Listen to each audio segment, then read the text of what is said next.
your not so great Britain. Chapter 8: Trains, Buses and Everything.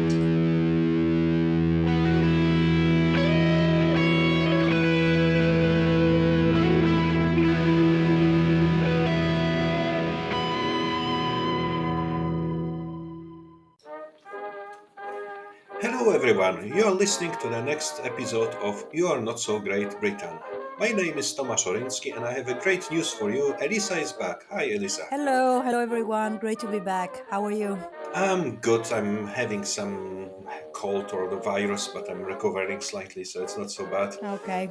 And actually, before we go to the today's topic, I can share you something with you. You know, George Monbiot, he's like an environmental activist in England, Mm-hmm. and he's promoting idea of the passive houses, saying that Britain should have their houses more insulated from the cold and everything.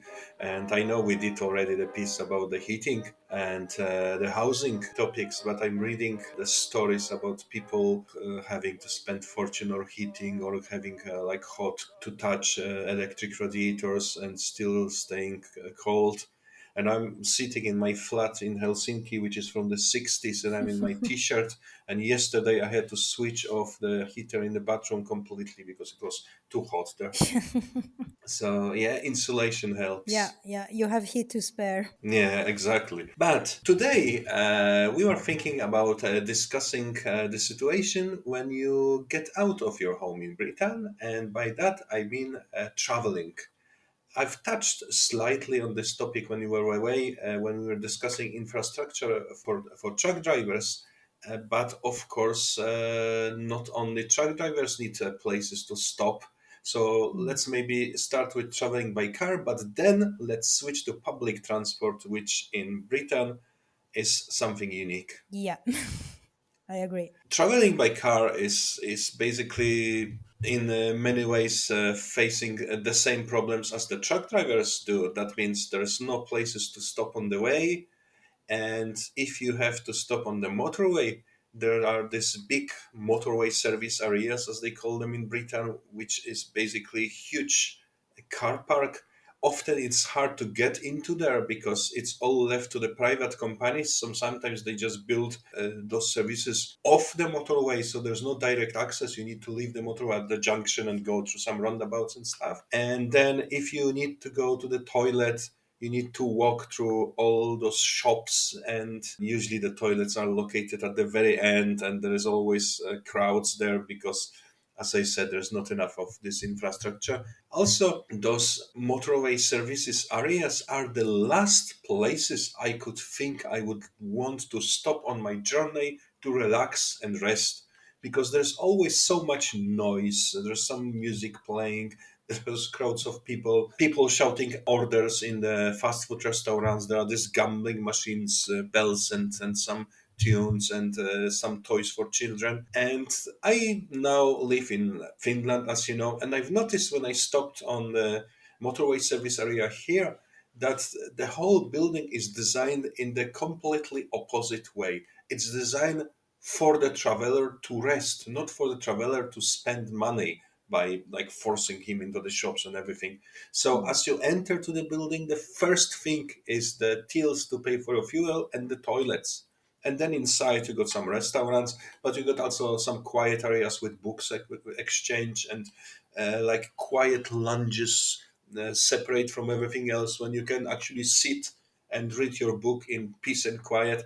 And it's such a great difference to what I'm used to from traveling in Britain. And it's not only that, because as you know, as I've been moving from Scotland to Helsinki, I've traveled a lot across Europe, and then I've been driving to deliver some humanitarian help to Ukraine as well. So I had traveled the route between Helsinki and through the Baltic states to eastern Poland a couple of times as well.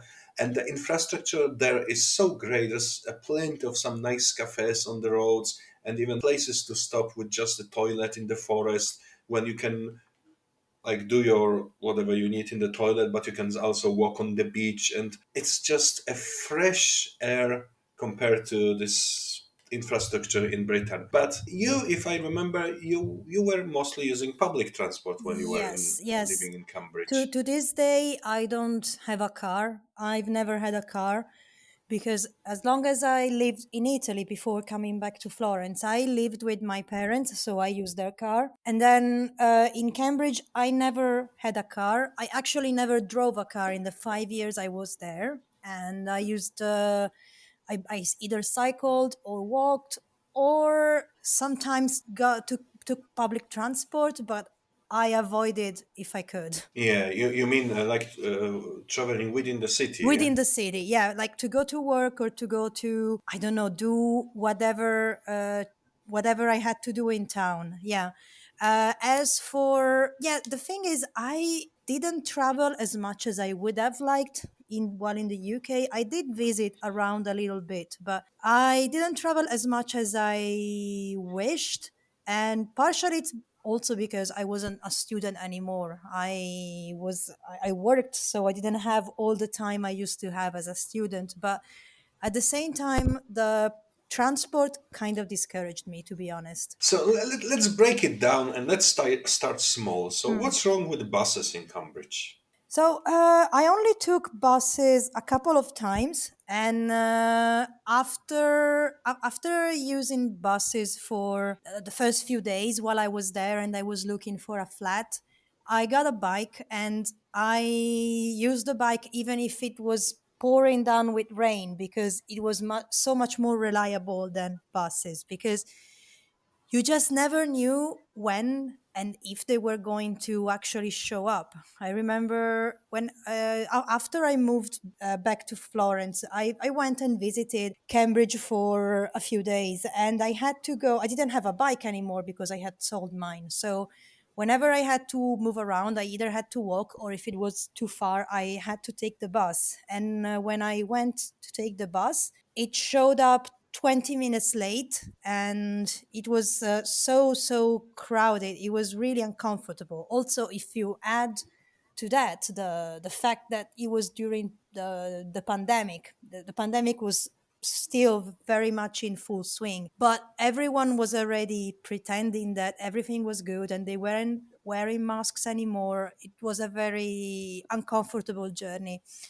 And also, my boyfriend, he briefly worked in an office just outside of Cambridge, really not far at all. But he eventually changed jobs because he didn't have a car. He didn't want to have a car. And the bus was so unreliable. He kept showing up late and he was tired of commuting. And I mean, this was a really minimal commute. It was like, I think if you have a car, it's about 20 minutes from Cambridge or something like that. Hmm. So yeah, very unreliable. I mean, to be honest, I didn't have as much experience with public transport in Cambridge to be able to say that with certainty, but I had a feeling that there weren't enough buses. I used public transport a lot in Glasgow when I was a student, which was about 10 years ago. And finally, I gave up and I either cycled or most often I was driving to the university, then parking in some streets like 15 minutes walk from the university and walking there because it was more reliable. The problem with the buses in Britain is that not only you never know when they come, but even if they come on time, or like in my case, I had a bus from my doorstep which was taking me to the doorstep of my university. It was a direct bus, like door to door, and it was supposed to travel like every 7 minutes or more. So it was very frequent bus, but it was completely unreliable because if you wanted to be at 9 at your classes and you left your home at 8, Hmm.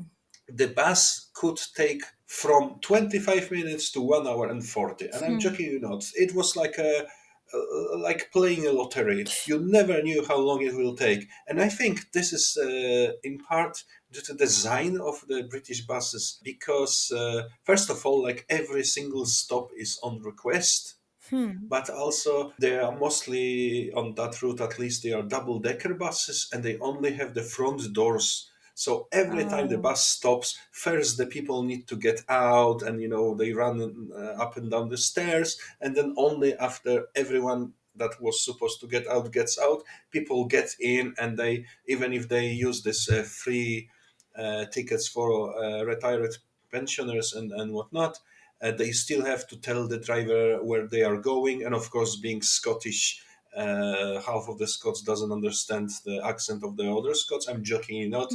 I observed that when I was actually working, doing some statistical surveys on the bus, and I was spending all day riding the bus up and down, and I've noticed that this is the case. But anyway, sometimes on the bus stop, the bus stops for several minutes, and if you got a crowded line where those stops are frequent, when there's a big exchange of passengers, it can really delay your bus. And in Poland, for example, it's not a problem at all, because the buses got either three or four doors if they are bendy buses, and exchange of passengers can take even in the busiest bus stops, it can take like no longer than 30 seconds. The bus stops, the doors open, people getting it out, doors closed, and you are on the road again. And sometimes, even when the stops are less busy, the bus just pulls over, and before the doors fully open, the passenger gets out, and then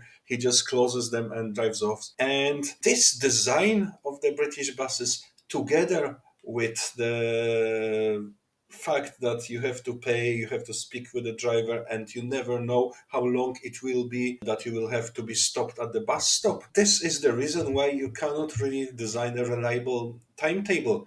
And also, if you look at this busiest bus lines in Glasgow, the buses like overtaking each other, and it's a complete chaos. You can jump to the rear bus, and then this rear bus takes over, and then it gets stuck because it is the bus that takes all the passengers, so the other bus doesn't stop, and Yeah. it's madness. And of Yeah. course, sometimes it's I think it's called Hope Street in Glasgow, next to the main train station, where this busy road with several bus stops along the curb, and it's usually just chaos, like buses double parked and trying to leave, and Yeah. it's just organized in very very bad way, I would say. Yeah, to be honest, I was surprised when I moved to England because everybody who's from there or who had lived there for some time, they said such bad things about public transport, and I thought, oh, I mean, they have no idea what they're talking about. I'm sure that the public transport here in general is really good, except they are used to such high standards that even the least inconvenient for them is, oh my God, this is outrageous. But then I actually realized it's not much better. And in fact, it, compared to where I come from in Italy, it was worse than Italy. And that was the one of the first big cultural shocks of moving to the UK. Yeah, I have to say this is true for me. I'm coming to a big city in Poland when we have like an extensive tram route and bus services, and every single of my friends who lives in Poland are complaining about the quality of public transport. But compared to Glasgow, Hmm. it's paradise, really. You got several companies providing the bus services, and you can use a same ticket for all of them. Yeah. Even the buses from like municipalities next to the town, you can still use your city tickets Yeah. as long as you are within the city limits. Well, in Glasgow, Yeah, you got exactly. yeah, you got several companies. There's like First Glasgow and McGill's and some smaller companies, and not only each of them got different ticket systems, but also what's really annoying is that they have different numbering systems. So in the city center, you got bus stops next to each other. When you got a bus number 38, but those are completely different buses from completely different companies going to different places. So you got two different 38 buses in the Glasgow city center. How crazy is Yeah, that? now I remember when I lived in near Glasgow with you and Ula. I remember that you warned me about that, and I wasn't really sure I understood what you meant. But then when I went to Glasgow, to the city center, I realized that, yeah, if you take this bus from this company, you need a ticket. But then if you have to change and take the other bus, you have to buy a different ticket. And that was, I mean, madness, just madness. Like, not even, I'm not saying that the Italian public transport works well, but honestly, compared to that, at least it makes sense. And to be honest, after living for 5 years in the UK, even though I didn't use public transport that much, now I use the public transport pretty much daily here in Florence. And it works so well compared to my experience in the UK. First, because we have a tramway that works really well. And even buses, even though I've had some misadventures, and they're not at all the best service I've ever had. But to be honest, everyone is always complaining, oh, buses are so unreliable. To be honest, it's not that bad. That's maybe if you come from Britain, everything will is not bad because I cannot Yeah, think. but maybe that's it. Yeah. I can't think of the worst system. Maybe in the early 90s, with this booming capitalism in Poland, we have this system of this minibuses. It was like in post-Soviet countries, the marshrutka, when you just go to the little van and he waits for enough passengers to gather to go. But still, it was like more reliable than what's in Glasgow. And now we have to remember, with Brexit and with the Mm. shortage of drivers, the bus companies are really struggling. And when I still worked in Britain, I met several bus drivers who switched to lorry driving because after the shortage of drivers forced the haulage companies to pay drivers extra. Mm. They could make much better money driving a lorry than driving a bus, and that leaves the companies short-staffed. And when I was in Scotland last time to pick up the rest of my belonging, and I had some few loose ends to tie. So as I had no car with me on my bicycle, and I haven't stayed when I used to stay in Cambuslang when we had a train to the city center, but I stayed with my friends where the only bus was a reliable option. I was just so mad as those buses. Like, everything took me like 2 or 3 hours to get everywhere when you could get in 30 minutes on driving, or in an hour cycling. But of course, there is this system of city bikes in Glasgow, but it is only limited to the city center. So my friends live too far to have any station of this bike share system anywhere near them. And I also overheard the conversation of one of the bus driver after 40 minutes of waiting for the bus that should be every 10 minutes or more often, that there's such a shortage of drivers in their depot that only a third of the buses are going out on like Sunday evenings, Wow. because nobody wants to drive on Sunday evenings. So this system is wrong. And London is not so bad because there's this overseeing organization, Transport for London, which like organize all the transport together. And there were some attempts like that in Glasgow. I think it was called the Strathclyde Partnership for Driver Transport or whatever. And there was something like a zone cards, which in theory allowed you to use various modes of transport. But I never met anyone who uses them because they are so expensive that you probably just be better taking Uber or simply driving. Mm, yeah, but yeah, I remember I talked about this to a colleague of mine, an English colleague, back when I was in Cambridge, and I was asking honestly, why does the public transport work so appallingly here? He had daily struggles with coming to work because he took the train from his village to Cambridge, and he said, well, there once was this lady called Margaret Thatcher who said that if by the age of 30 you still take the bus, then you are worthless, and that's why. Yeah, yeah, I heard that saying. Yes, but this is actually her doing, because this was an effect of this big privatization in the Hmm. 80s, when everything was sold to the private companies. And you can even see that in Scotland, because I don't know the details, but somehow the city of Edinburgh managed to keep control of their company. Mm. And the Latvian buses, while they are still terrible by European standards, they are like order of magnitude better than anything you can use in Glasgow. They are clean, on time, usually less or more, and reliable and not too expensive. And it's because they remained under like indirect control of the local council.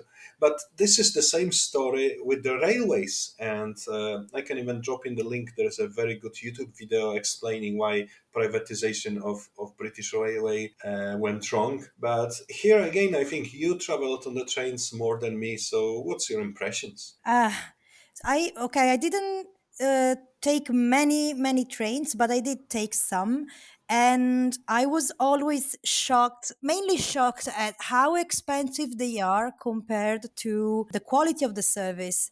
I remember once I was going from Cambridge to London, which is not that very far. Like, I think it can probably, let me just see the distance, just out of curiosity, because I remember I had to take the train and come back outside of the, no, actually during peak hours.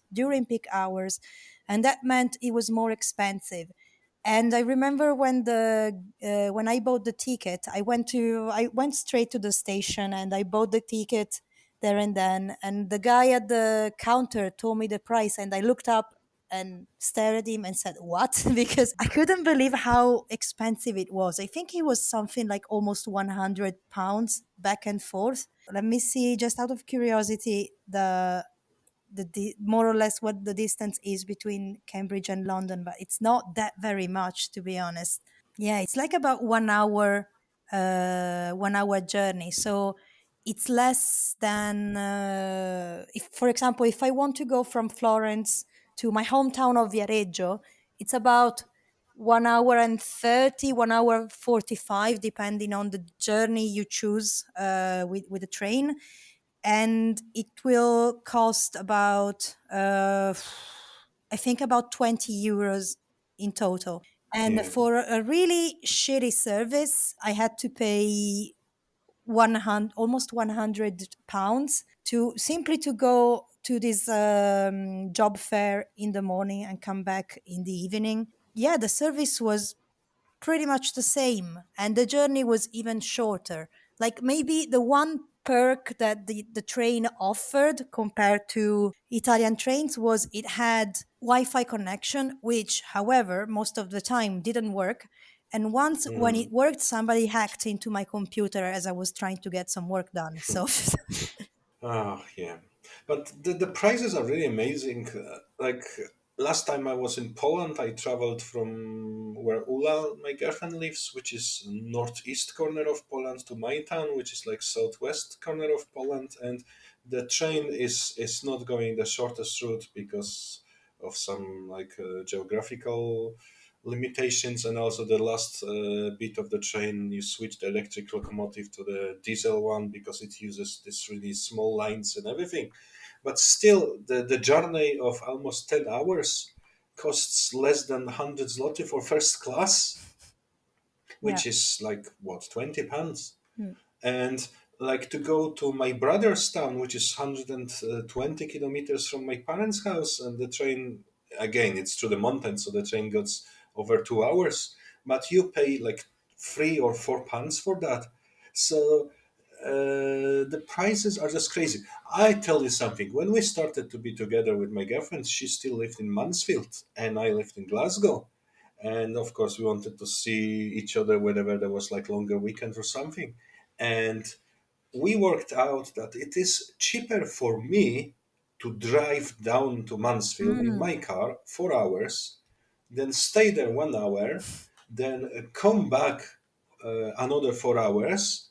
And if I pay myself £10 for each hour, so if I pay myself £90 for a work of a driver, which I did to bring her to my town, we still have left enough money to buy ourselves a takeaway on the way compared to one way train ticket. I'm joking you not. Yeah. It was cheaper for me to drive 4 hours one way and 4 hours back and pay myself to do that, of course, in theory, but you know what I mean, than to buy one-way ticket from Mansfield to Glasgow. This is just Incredible. utter Yeah, madness. yeah. And I remember when I first moved to Cambridge, I made friends with a French guy, and I was very unexperienced. I didn't know much about the UK then. And this guy, this friend of mine, had just come back from a trip to Italy. And he said, I was really impressed with the trains. They were really good. And I said, Are you joking?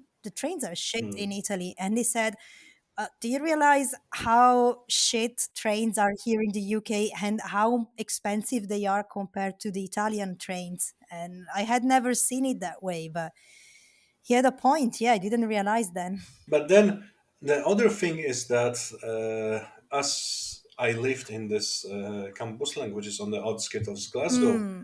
I traveled by train to the city, and I think at least 1 in 4 times the train was cancelled for Oh, some yeah, reason, yeah. either strike or signaling defect, or the wind, or the rain, or the snow. And it is just madness how unreliable this means of transport is. I've seen on Twitter recently that people were going to Oban recently from Glasgow on the train, and train reached some village like around the Loch Lomond area, and I think it broke down.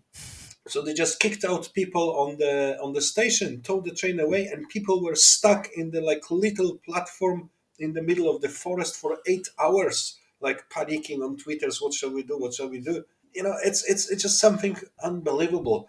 And now, as you know, as I mentioned several times, I live in Helsinki, and public transport is fantastic. And Hmm. just before Christmas, we had a really heavy snowfall, which was like the worst snow Helsinki seen in years, I'm told. So yes, as I went to our local train station, which has trains every less than 10 minutes or something, because there are these commuter trains, which are the lines like from A to K. And anyway, I can talk about public transport in Helsinki because it's brilliant. There are like network of this suburban trains, as I mentioned, from A to K. There are two subway lines. There is 80 kilometers of trams, buses, express buses, and then there's also ferry to Suomenlinna, and it's all in the same ticket. And you pay, I think, €8 for a daily ticket to use all of this. It's just a transit paradise, basically. But even through those heavy snowfalls, I think like 1 in 4 trains was cancelled or delayed, and that was the first time my bus didn't come, Hmm. because before my worst delay for the bus also on the snowy day was 4 minutes.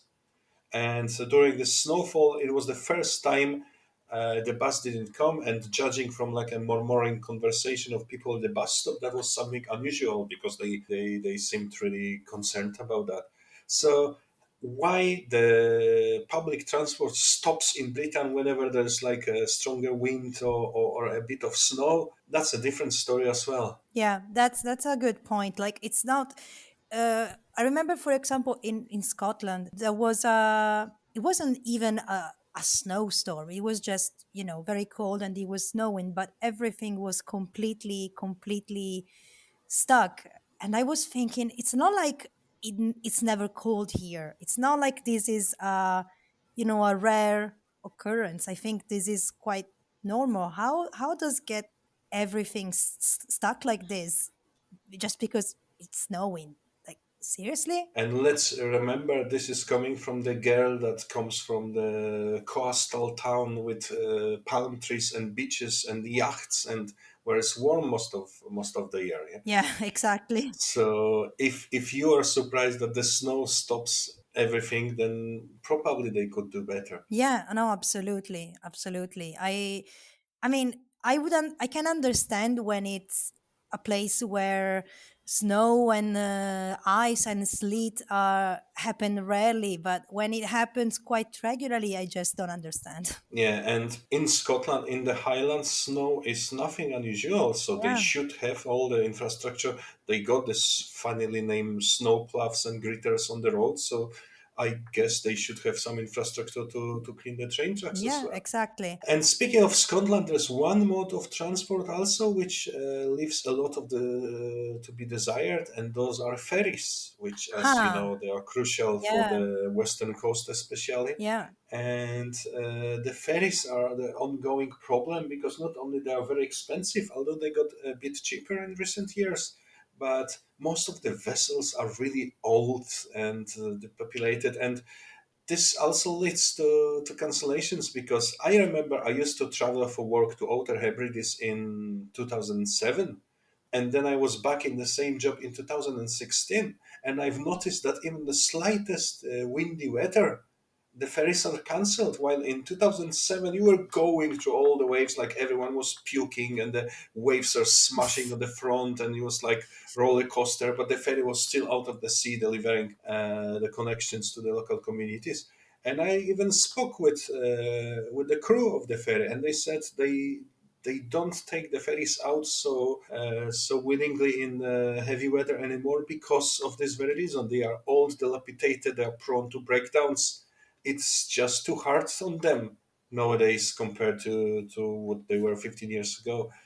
This may be another example of how the infrastructure in British public transport is just not up to the task. Yeah, yeah. It's baffling really because I also remember how funny it was like seeing the old me in a mirror when I moved back to Italy and I was teaching English to teenagers. And one of my students, I was asking around what's, when you think of England, what comes to mind. I was trying to elicit a conversation and some critical thinking, and one of them said, oh, it's a very super well organized country where everything works perfect and buses are always on time, and just made me chuckle. Well, maybe they were really poor at English and Maybe. they just Maybe. used the sentence they are used to using from other countries. Maybe.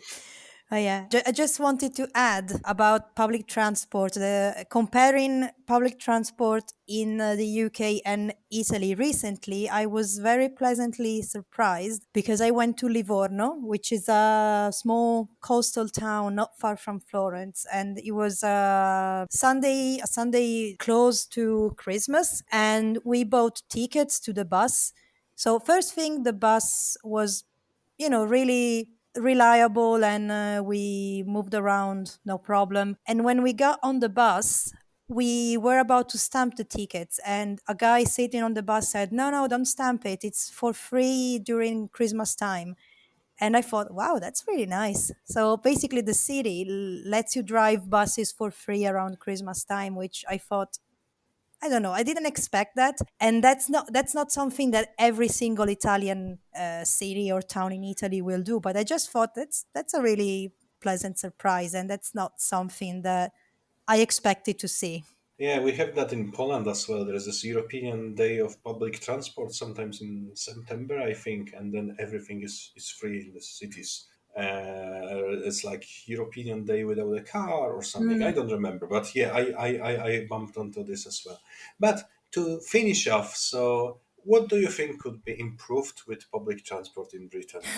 I think you touched the most important thing in my view, Mm. which is this like Margaret Thatcher attitude that the Yeah, public transport is for losers and yeah, we should just sell it.